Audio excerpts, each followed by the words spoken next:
बिस्मिल्लाहिर्रहमानिर्रहीम, अस्सलाम वालेकुम। मैं हूं करामत मुगल और मेरे साथ हैं सईद बलोच साहब, सीनियर जर्नलिस्ट हैं, सुप्रीम कोर्ट कवर करते हैं। और सबसे बड़ी आज की खबर यही है कि 1 साल हो गया आईनी बेंच को। 26वीं आईनी तरमीम आज की रात गुज़श्ता साल हुई थी और इस बेंच ने पूरे 1 साल में 3 फैसले दिए हैं। वो बेंच जो तश्कील इस वजह से दिया गया था कि आइन और कानून की रहनुमाई करेगा, वो बेंच जिसने सुप्रीम कोर्ट पर जितने भी मुकदमात का बोझ है वो कम करना था। 1 साल गुजरने के बाद वो 3 फैसले लिख पाते हैं और अब भी उनकी अपनी तश्कील पर सवालात उठ रहे हैं कि वो किस तरह वजूद में आए। आज उस केस की समाअत भी हुई है, इस हवाले से भी आपको बताएंगे। इसके अलावा जो सबसे बड़ा आज सवाल उठा कि कैसे ये बेंच जो है उसको ये केस नहीं सुनना चाहिए, बल्कि सुप्रीम कोर्ट में मौजूद 24 के 24 जजों को ये मुकदमा सुनना चाहिए। अभी इस बेंच के रूल्स तश्कील नहीं दिए गए, नहीं बने कि कैसे इस बेंच ने काम करना है, लेकिन जूनियर जजेस को सीनियर जजेस पर प्रेफर कर कर बेंच में शामिल किया गया।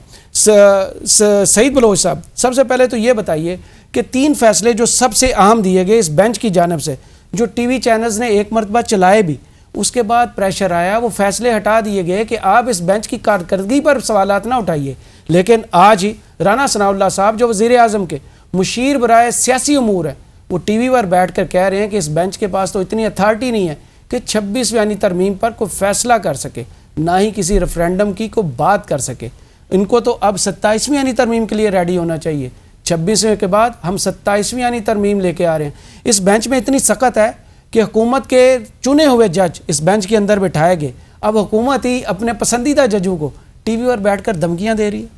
बहुत शुक्रिया करामत मुगल साहब। पहली बात तो यह है कि जब अदलिया आज़ाद होती थी और जज एक बड़े शफाफ तरीके से आइन और कानून की बालादस्ती को मद्देनज़र रखते हुए जुडिशल कमीशन के ज़रिए सुप्रीम कोर्ट में तैनात होते थे, तो उस वक्त किसी भी वज़ीर को इस तरह की बात करने की जुर्रत नहीं होती थी। उस वक्त अमूमन सिर्फ इतना कहा जाता था कि यह मामला चूँकि अदालतों में ज़ेर इल्तवा है, ज़ेर समात है, तो इसलिए इसके ऊपर बात नहीं करनी चाहिए। सुप्रीम कोर्ट ऑफ पाकिस्तान के मुतअद्दिद ऐसे फ़ैसले मौजूद हैं जो ये कहते हैं कि कोई मामला जो अदालत में ज़ेर इल्तवा हो उसके ऊपर आप बात नहीं कर सकते। लेकिन उसके बावजूद आप देखें कि अब एक वफाकी वज़ीर जो कि वज़ीर आज़म साहब के मुशीर हैं और वफाकी वज़ीर का वो दर्जा रखते हैं, वो टीवी पर आते हैं, ना सिर्फ टीवी पर आकर बात करते हैं बल्कि मेरी राय में तो वो आज फ़ैसला सुना कर गए हैं। और राना सनाउल्लाह साहब का ये फ़ैसला सुना कर जाना सुप्रीम कोर्ट के आइनी बेंच और जस्टिस हाजी अमीनुद्दीन साहब के लिए एक सवालिया निशान है कि आप जिस आइन और कानून की बालादस्ती और उसके तहफ़्फ़ुज़ की बात करते हैं और दावा करते हैं, उसके बारे में एक वफाकी वज़ीर का दर्जा रखने वाला वज़ीर आज़म का मुशीर टीवी पर ये बैठ के कह रहा है बेंच पर भारी है। जी, वो आइनी बेंच पर भारी है। मैंने जैसे कहा कि अमूमी तौर पे वफाकी वज़रा का या हुकूमती शख्सियात का ये तर्ज़ अमल नहीं होता, और तर्ज़ अमल ये ना होने की बुनियादी वजह सिर्फ यही होती है कि मामला अदालत में ज़ेर इल्तवा है और हुकूमती शख्सियात को ये डर होता है कि अगर आप ज़ेर इल्तवा मामले पर कोई बात करेंगे तो वो अदालत को दबाव में लाने के मुतरादिफ होता है, जिसकी वजह से आप पर तौहीन अदालत लग सकती है। और तौहीन अदालत के ज़रिए अगर आपको सिर्फ 30 सेकंड की सज़ा हुई तो आप 5 साल के लिए नाअहल हो जाएंगे। इसमें माजी में आप देख लें, तिलाल चौधरी हैं, निहाल हाशमी हो, इनको पहले दानियाल अजीज़, इनको सज़ाएं हो चुकी हैं, लेकिन और ये मुस्लिम लीग नून से ही ताल्लुक़ रखते हैं। और राना सनाउल्लाह साहब भी मुस्लिम लीग नून से ताल्लुक़ है उनका, साबिक वफाकी वज़ीर दाखिला भी रहे, इस वक्त भी मुस्लिम लीग नून पंजाब के सदर हैं। और उनकी जानिब से इस तरह का गैर ज़िम्मेदाराना बयान देना मेरे ख्याल में ये बराह रास्त सुप्रीम कोर्ट ऑफ पाकिस्तान की अथॉरिटी को चैलेंज करने के मुतरादिफ है। अब वफाकी वज़रा में या मुस्लिम लीग नून के वज़रा के अंदर, उनकी अहम रहनुमाओं के अंदर ये जुर्रत पैदा क्यों हुई कि वो सुप्रीम कोर्ट ऑफ पाकिस्तान में ज़ेर इल्तवा मुकदमात के बारे में ये बात करें? इसके लिए हमें तकरीबन 2.5 साल पीछे जाना पड़ेगा, जब फरवरी के आखिर में और मार्च अप्रैल के महीने में जब सुप्रीम कोर्ट ऑफ पाकिस्तान में पंजाब और खैबर पख्तूनख्वा में 2 सूबाई असम्बलियाँ तहलील होने के बाद वहाँ आम इंतखाबात करवाने का मामला सुप्रीम कोर्ट के सामने ज़ेर इल्तवा था। उस वक्त सुप्रीम कोर्ट ने जब 1 मार्च 2023 को ये फैसला दिया था और सुप्रीम कोर्ट ने करार दिया था कि पंजाब और खैबर पख्तूनख्वा में 90 रोज़ के अंदर इंतखाबात होना ये आईन पाकिस्तान की मंशा है और इससे इनहिराफ नहीं किया जा सकता। लेकिन सुप्रीम कोर्ट के इस फैसले को उस वक्त की PDM हुकूमत ने तस्लीम करने से इनकार किया, बल्कि उस वक्त तो वफाकी वज़रा पार्लियामेंट हाउस में खड़े होकर यहाँ तक कहते थे कि सुप्रीम कोर्ट कोई ऐसा फैसला न दे जिसको हम तस्लीम नहीं करेंगे। जब ये दोबारा दरख्वास्तें दायर की गई, उस वक्त के जो स्पीकर थे सूबाई असम्बलियों के, पंजाब के सिब्तैन खान और खैबर पख्तूनख्वा से मुश्ताक गनी, तो उस वक्त वफाकी वज़रा ये कहते थे कि सुप्रीम कोर्ट के फैसले को हम तस्लीम नहीं करेंगे, उस पर अमल दरामद नहीं करेंगे। और फिर वही हुआ कि 15 मई 2023 को सुप्रीम कोर्ट की जानिब से ये करार दिया गया था कि पंजाब के अंदर इंतखाबात होने चाहिए, क्योंकि उस वक्त उसकी तारीख सामने आ चुकी थी, जबकि खैबर पख्तूनख्वा के गवर्नर की जानिब से चूंकि तारीख नहीं दी गई थी तो उस मामले को मौखिर कर दिया गया था। लेकिन पंजाब के अंदर भी इंतखाबात नहीं करवाए गए, बल्कि जिस रोज़ सुप्रीम कोर्ट ने यह हुक्म दिया था उसी रोज़ सुप्रीम कोर्ट के मरकजी दरवाजे के बाहर शरह दस्तूर पर एक कंटेनर लगाकर PDM रहनुमाओं की जानिब से जो तकारीर चलाई गई थी, जो तकारीर की गई थी, वो आज भी आप मीडिया के ऊपर चलाने की जरूरत नहीं कर सकते। लेकिन वो तकारीर ना सिर्फ उस वक्त की गई, सुप्रीम कोर्ट के सामने की गई, रेड जोन के अंदर की गई, क्योंकि उस वक्त भी रेड जोन के अंदर जो उसकी खिलाफ वर्जी करना जुर्म था। PTI के खिलाफ आज भी तौहीन अदालत का वो मुकदमा सुप्रीम कोर्ट में ज़ेर इल्तवा है, जिसमें इमरान खान साहब के खिलाफ ये दरख्वास्त उस वक्त की PDM हुकूमत ने ये जमा करवाई थी जब इमरान खान साहब 25 मई वाला लॉन्ग मार्च लेकर इस्लामाबाद आए थे। और उस वक्त चूँकि रेड जोन को एक्सटेंड किया गया था पिम्स अस्पताल और 0 पॉइंट तक, तो उन्होंने कहा कि ये चूँकि रेड जोन से अंदर स्टॉक एक्सचेंज के सामने तक आए हैं तो ये सुप्रीम कोर्ट के वाज़े हुक्म की खिलाफ वर्जी है और इसके खिलाफ तौहीन अदालत होनी चाहिए। लेकिन इसकी आखिरी समाअत ग़ालिबन नवंबर 2022 में हुई थी और उसके बाद ताहाल इस पर कोई ख़ास पेशरफ्त नहीं हो सकी। लेकिन कहने का मकसद यहाँ पर यह है कि अब सुप्रीम कोर्ट ऑफ पाकिस्तान की हालत ये हो चुकी है कि वफाकी वज़रा बैठ कर सुप्रीम कोर्ट के फैसले सुना रहे हैं, जजेस को धमकियाँ दे रहे हैं और ये भी एक तरह से उनको पैगाम पहुँचा रहे हैं कि आप 26वीं आईनी तरमीम की समाअत तो कर रहे हैं, लेकिन फैसला ज़रा सोच समझ के दीजिएगा, क्योंकि अगर आपका फैसला हमारी जो रज़ा है या हमारी ख्वाहिश के मुताबिक ना हुआ तो हम आपके फैसले को तस्लीम नहीं करेंगे, उस पर अमल दरामद नहीं करेंगे। अब सुप्रीम कोर्ट के हवाले से हुकूमती शख्सियात के अंदर ये एटीट्यूड पैदा क्यों हुआ है, इसको समझने के लिए मेरे ख्याल में कोई लंबी चौड़ी साइंस यहाँ पर हमें वो नज़र नहीं आती, ना कोई ये रॉकेट साइंस है। आप सिर्फ ये देख लें कि 26वीं आईनी तरमीम के ज़रिए अदलिया को यरगमाल कैसे बनाया गया। वो जूनियर जज जो शायद सुप्रीम कोर्ट में चीफ जस्टिस बनने की दौड़ में शामिल भी ना थे, उनको अचानक आपने ये उम्मीद दिला दी कि आप भी अब चीफ जस्टिस पाकिस्तान बन सकते हैं, क्योंकि 3 जजेस के पैनल से अब चीफ जस्टिस का इंतखाब किया जाता है। पहले मौजूदा जो चीफ जस्टिस हैं याहिया खान साहब, उनको आप देखें तीसरे नंबर पर थे। सुप्रीम कोर्ट के हवाले से एक पार्लिमानी कमेटी का इजलास हुआ पार्लियामेंट हाउस में और उसमें बंद कमरे इजलास में यह फैसला किया गया कि तीसरे नंबर पर मौजूद जज याहिया खान अफरीदी साहब को चीफ जस्टिस पाकिस्तान लगाया जाएगा, जबकि 2 सीनियर जजेस जस्टिस मंसूर अली शाह और जस्टिस मुनीब अख्तर को जो है वो नज़रअंदाज कर दिया गया। लेकिन क्यों किया गया इसकी आज तक वजूहात नहीं बताई गई, बल्कि जब कमेटी इजलास ख़त्म हुआ तो फारूक एच नाइक साहब से सवाल भी हुआ था कि किस बुनियाद पर जस्टिस याहिया अफरीदी साहब को ये अहम जिम्मेदारी दी गई और उनको चीफ जस्टिस पाकिस्तान के लिए उनके नाम की सिफारिश की गई है। लेकिन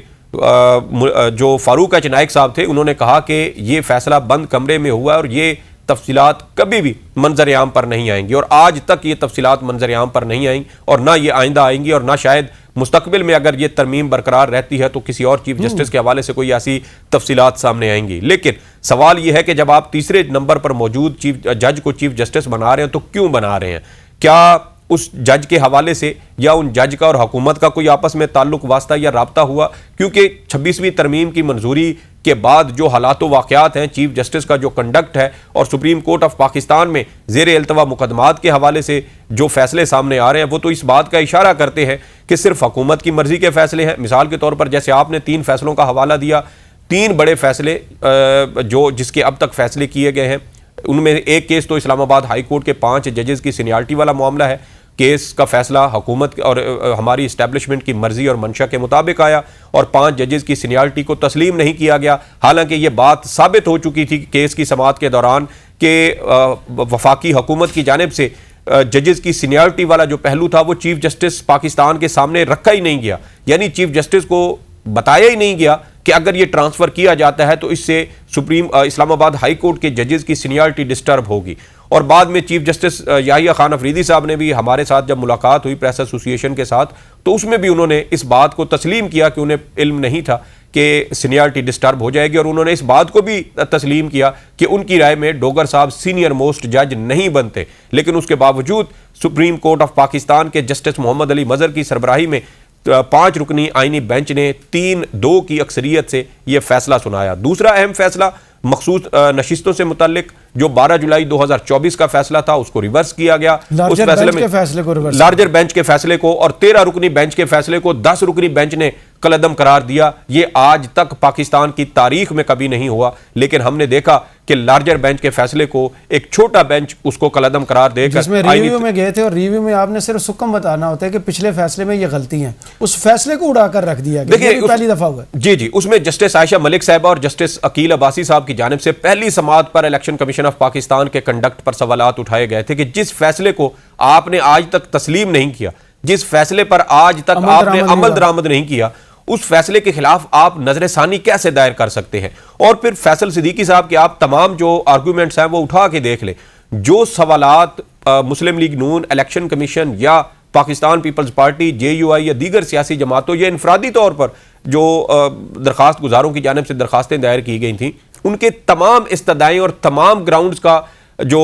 उसका जवाब था उन्होंने सुप्रीम कोर्ट ऑफ पाकिस्तान के उस अक्सरियती फैसले के तफसीली फैसले से उन सब के उन्होंने दलाइल दिए थे कि ये जो एतराज़ात इन्होंने उठाए हैं ये supreme court of Pakistan already अपने तफसीली फैसले में ये सारी वजूहात बयान कर चुकी है, लेकिन उसके बावजूद फैसले को कलअदम करार दिया गया और ये मखसूस नशिस्तें हुकूमती सियासी जमातों को दे दी गई। और मज़े की बात यह है कि हाजी अमीन साहब की जानिब से जो फैसला सुनाया गया उस फैसले में ये तो कहा गया कि ये मखसूस नशिस्तें पाकिस्तान तहरीक इंसाफ को नहीं मिलती, लेकिन उसमें ये वजूहात नहीं बयान की गई कि ये मखसूस नशिस्तें अगर PTI की नहीं बनती, सुन्नी इत्तेहाद काउंसिल की नहीं बनती, तो फिर ये हुकूमती सियासी जमातों को किस नुक्ते किस बुनियाद पर मिल सकती हैं। तो ये भी आइन को रीराइट करने के मुतरादिफ है जो ये फैसला मखसूस नशिस्तों का दिया गया। फिर 7 मई 2025 का फैसला जो फौजी अदालतों में आम शहरियों के ट्रायल से मुतल्लिक था, और इस फैसले के बारे में हैरानकुन बात यह है कि 25 फरवरी 2025 को मुनीब फारूक साहब पहले ही इस केस का फैसला सुना चुके थे कि ये जो फौजी अदालतों का ट्रायल है इसको बहाल किया जाएगा, इसको आईनी और कानूनी तौर पर दुरुस्त करार दिया जाएगा और 9 मई को बुनियाद बनाया जाएगा। आप सुप्रीम कोर्ट का मुख्तसर फैसला उठाकर देखें, अटॉर्नी जनरल के जो आर्गूमेंट्स थे उनकी आखिरी समाअत पर वही आर्गूमेंट्स उठाकर सुप्रीम कोर्ट ने अपने फैसले की बुनियाद बनाए हैं। तो सवाल यह है कि 7 मई 2025 को आने वाला फैसला 25 फरवरी 2025 को मुनीब फारूक को कैसे मालूम सही, जैसे आज राना सनाउल्लाह साहब ने 26वीं आईनी तरमीम का फैसला सुना दिया। जी बिल्कुल, मैं इसलिए कह रहा हूं कि जब सुप्रीम कोर्ट में 26वीं आईनी तरमीम के बाद हुकूमती वोटों से जज आईनी बेंच में बैठेंगे, जब चौथे नंबर का जज उठाकर उसको आईनी बेंच का सरबराह लगा दिया जाएगा, जब 5वें और 6ठे नंबर के जज को आईनी बेंच की साथ उनको सरबराही मिल जाएगी, आईनी बेंच कमेटी उनके हवाले कर दी जाएगी, आइन और कानून की तशरीह वो करने बैठ जाएंगे, तो फिर एक छोटे से सवाल में उनकी गाड़ी ऐसे फंसती है कि अब वो देखें कि पिछले 2 हफ्तों से ये सारी समाअत चल रही है कि सुप्रीम कोर्ट में 26वीं आईनी तरमीम के खिलाफ दायर दरखास्तों पर फुल कोर्ट बनना चाहिए, 24 जज बैठने चाहिए, या 26वीं तरमीम मंजूर होने से पहले सुप्रीम कोर्ट में मौजूद 16 जजेस पर मुश्तमिल बेंच बनना चाहिए जिसको फुल कोर्ट बेंच कह लें आप। तो क्या कौन सा हमें रास्ता इख्तियार करना चाहिए, जजेस को अभी तक समझ नहीं आ रहा। 2024 को जो खत लिखा गया था जस्टिस मुनीब और जस्टिस मंसूर साहब की तरफ से कि 4 नवंबर को आप फुल कोर्ट बुला लें तो ये मामला ही ना होता। देखिए उसमें मेरे ख्याल में अगर इस सारे बहरान से निकलने का कोई एक रास्ता अभी भी अगर मौजूद है तो वो रास्ता वही है जो जस्टिस मंसूर अली शाह और जस्टिस मुनीब अख्तर ने 31 अक्टूबर 2024 को अपने उस जो इंतज़ामी कमेटी इजलास में अक्सरियती फैसला किया था, और फिर इस पर ना सिर्फ अक्सरियती फैसला किया था बल्कि चीफ जस्टिस याहिया अफरीदी साहब को ख़त भी लिखा था कि आप 4 नवंबर 2024 को सुप्रीम कोर्ट का फुल कोर्ट इजलास बुलाएं और उसके सामने सुप्रीम कोर्ट में 26वीं आईनी तरमीम के खिलाफ दायर ये दरखास्तें समाअत के लिए मुकर्रर करें। लेकिन यहाँ पर भी चूंकि मफादात का टकराव है, और मफादात का टकराव इस वजह से है कि चीफ जस्टिस याहिया अफरीदी साहब इन्हीं 2 जजेस जो सीनियर जजेस थे जस्टिस मंसूर अली शाह और जस्टिस मुनीब अख्तर, इनको नज़रअंदाज करके चीफ जस्टिस पाकिस्तान बने, और उसके बाद चीफ जस्टिस पाकिस्तान जैसे 26वीं आईनी तरमीम का तहफ़्फ़ुज़ कर रहे हैं या उस तरमीम के खिलाफ दायर दरखास्तों पर बेंच नहीं बना रहे, उससे यह वाज़े तासुर मिलता है कि बज़ाहिर चीफ जस्टिस याहिया अफरीदी साहब उस आईनी तरमीम को तहफ़्फ़ुज़ देने और उसको प्रोटेक्ट करने की कोशिश कर रहे हैं, और यही रवैया हमें अब आईनी बेंच में भी नजर आता है। उठाया गया कि आपने बेंच के अंदर जूनियर जजेस को शामिल किया, सीनियर्स को नहीं। अभी तो 26वीं आईनी तरमीम के बाद आईनी बेंच के रूल सेट नहीं हुए, तो फिर ये कैसे शामिल करते रहे? देखिए मजे की बात क्या है, मजे की बात यह है कि गुज़श्ता साल 25 या 26 जून 2024 को सुप्रीम कोर्ट में 3 जजेस अपॉइंट हुए थे, 3 जजेस तैनात हुए थे। उनमें एक तो जस्टिस अकील अब्बासी साहब थे, दूसरे जस्टिस मलिक शहजाद अहमद खान साहब थे और तीसरे जस्टिस शाहिद बिलाल थे। अब हैरानी की बात यह है कि ये तीनों जजेस एक ही दिन ये इन्होंने हल्फ उठाया, एक ही दिन इनका नोटिफिकेशन हुआ और नोटिफिकेशन के मुताबिक जस्टिस अकील अब्बासी साहब सीनियर मोस्ट हैं, दूसरे नंबर पर जस्टिस मलिक शहजाद अहमद खान है और तीसरे नंबर पर जस्टिस शाहिद बिलाल हसन साहब हैं। लेकिन हैरानी यहां पर हमें यह भी होती है कि जस्टिस अकील अब्बासी साहब 17 अप्रैल 2025 को सुप्रीम कोर्ट के आईनी बेंच के रुकन बनते हैं, जब मखसूस नशिस्तें समाअत के लिए उनके जो अपीलों का मामला है नजरसानी वो समाअत के लिए मुकर्रर की जाती हैं। और आपको याद होगा कि जब ये आईनी जो मखसूस नशिस्तों का केस सुप्रीम कोर्ट में समाअत के लिए मुकर्रर हुआ था, तो एक हफ्ता पहले पाकिस्तान तहरीक इंसाफ के ज़राए ने हमें यह बताया था कि हमें पैगाम दिया गया है कि मखसूस नशिस्तें आपको नहीं मिलेंगी। और उसके ठीक एक हफ्ते के बाद सुप्रीम कोर्ट ऑफ पाकिस्तान में अचानक मखसूस नशिस्तों का केस समाअत के लिए मुकर्रर होता है और फिर वो केस जब मंतकी अंजाम तक पहुंचता है तो पाकिस्तान तहरीक इंसाफ से वो मखसूस नशिस्तें छीन कर हुकूमती सियासी जमातों में बांट दी जाती हैं। और फिर वो मखसूस नशिस्तें बांटने के बाद इस वक्त हुकूमत को एक सादा 2/3 अक्सरियत हासिल हो चुकी है। उसको अब कौमी असम्बली में किसी सहारे की ज़रूरत नहीं है, किसी रुकन असम्बली को अगवा करने की ज़रूरत नहीं है और वो उसकी बुनियाद पर अब आईनी तरमीम 27वीं आईनी तरमीम करने में उनको आज़ादी है। और फिर अभी जो सेनेटर्स के ओहदे खाली थे कहीं, तो उसमें आप देखें कि पीटीआई के कुछ सेनेटर्स को डी सीट करवाया गया, जिसमें सेनेटर एजाज चौधरी हैं, उनकी जगह राना सनाउल्लाह साहब आ चुके हैं। इसके अलावा शिबली फराज साहब को डी सीट करवाया गया, लेकिन वहां पर इलेक्शन है। लेकिन चूंकि खैबर पख्तूनख्वा में पीटीआई की अक्सरियत हो तो वहां पीटीआई का सेनेटर मुंतखब होने का इम्कान है। लेकिन राना सनाउल्लाह साहब के सेनेट का रुकन बनने के बाद मुस्लिम लीग नून हुकूमत और उनकी इत्तेहादी जमातों के पास अब सेनेट में भी 2/3 अक्सरियत आ चुकी है, यानी 96 में से 64 सीटें आपको दरकार थी, वो आपकी पूरी हो चुकी हैं। तो अब सेनेट में भी अगर मौलाना साहब आपके साथ ना बैठें तो आप आईनी तरमीम करवा सकते हैं। और कौमी असम्बली में तो वैसे ही मखसूस नशिस्तें और पीटीआई की मुख्तलिफ जो सीटें छीनी गई गुज़श्ता साल करके अब ज़िमनी इलेक्शन में और मजीद भी छीनी जा रही हैं। और पीटीआई को यह पैगाम दिया गया, फैसल चौधरी साहब के वो ऑन रिकॉर्ड है सारी चीज़ें, कि कम अज़ कम 52 से 60 अरकान पीटीआई के उनको डी सीट करवाया जाएगा, नाअहल करवाया जाएगा और उनकी सीटों पर कब्जा किया जाएगा। तो ये सारा प्लान चल रहा है और उसमें सुप्रीम कोर्ट ऑफ पाकिस्तान का जो कंडक्ट है वो अगर आप देखें तो वो हमें बहुत हैरान कुन और बहुत ही अजीबो गरीब नजर आता है। और सुप्रीम कोर्ट ऑफ पाकिस्तान के जज साहबान, जैसे आपने कहा जो आईनी बेंच में जजेस की शमूलियत वाले रूल्स हैं वो अभी तक नहीं बने। मैं वो बात कर रहा था कि जस्टिस शाहिद बिलाल हसन उन 3 जजेस में जूनियर तरीन थे, लेकिन जस्टिस शाहिद बिलाल हसन को सबसे पहले आईनी बेंच का, उन 3 जजेस में से सबसे पहले आईनी बेंच का हिस्सा बनाया गया 6 दिसंबर 2024 को। जस्टिस अकील अब्बासी 17 अप्रैल 2025 को आईनी बेंच का हिस्सा बनते हैं मखसूस नशिस्तों के केस से पहले, जबकि जस्टिस मलिक शहजाद अहमद खान साहब आज भी आईनी बेंच में शामिल नहीं है। क्यों नहीं है? जब जजेस के आईनी बेंच में जजेस को शामिल करने के अभी तक रूल्स नहीं बने, तो कौन वो शख्सियत है जो जजेस की डिमांड करता है, जजेस की रिक्विजिशन दी जाती है और फिर उन जजेस को आईनी बेंच में शामिल किया जाता है? क्या जुडिशल कमीशन ऑफ पाकिस्तान ये सब करता है, सेक्रेटरी करता है, या चेयरमैन जुडिशल कमीशन करता है, या आईनी बेंच का सरबरा यानी आईनी बेंच के सरबरा जस्टिस अमीनुद्दीन साहब ये करते हैं, या आईनी बेंच की कमेटी ये नाम भिजवाती है? कौन करता है? हमें आज तक इस बारे में कोई मालूमात नहीं है। और जहां एक अजीब बात यह है कि जो रूल्स जुडिशल कमीशन के बनाए गए, जिस वक्त जस्टिस शाहिद बिलाल साहब को आईनी बेंच का हिस्सा बनाया गया 6 दिसंबर 2024 को, उस वक्त जुडिशल कमीशन के ओवरऑल रूल्स भी नहीं बने थे। यानी उस वक्त जुडिशल कमीशन बगैर रूल्स के काम कर रहा था ना। जुडिशल कमीशन के रूल्स थे, आईनी बेंच के रूल्स तो माशाल्लाह से आज तक नहीं बने और पत्नी आगे भी बनने का फैसला